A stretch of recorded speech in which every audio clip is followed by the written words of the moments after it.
There's always someone that you can tell that things aren't going great, and reach out to those people. Have empathy for them. Ask them what's happening. They want to work for a company where it feels like the culture is healthy and is thriving and is a place where they can be honest and they can have empathy and have a voice. Showing up and building versus, tearing down, right? How do we show up and how do we build? We're working really hard to break down stigma, the stigma of having mental health.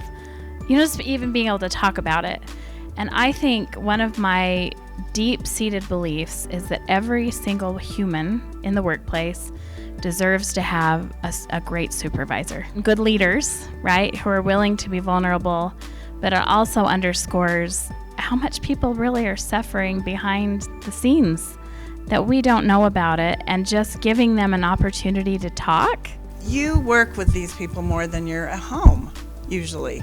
And so you can tell when people are down, and then just maybe going out of your comfort zone and talking to them. I think that helps a lot.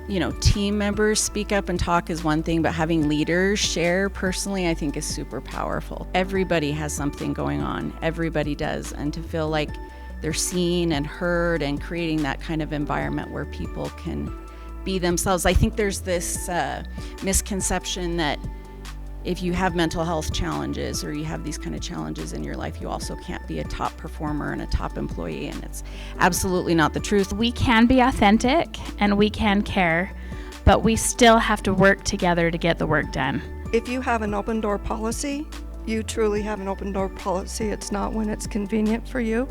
Have your resources and your list of resources and things that you can hand to your employees if they come in, I'm saying I'm struggling with this, that, or the other. Take the time to set your work aside and listen to them.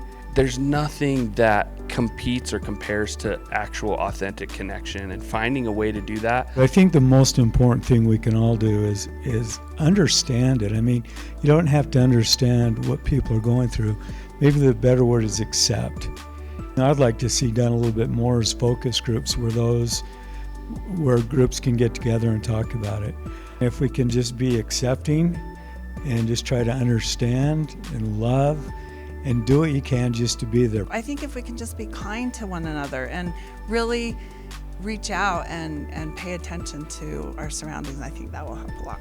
We are all struggling to some degree or another. One of my favorite quotes is, be kind, for you never know who's fighting a hard battle. I know sometimes when we come across people with particular challenges and we may not know, I know I worry about I'm going to say the wrong thing or I'm not going to have the right thing to say. And I think something like, how can I support you right now?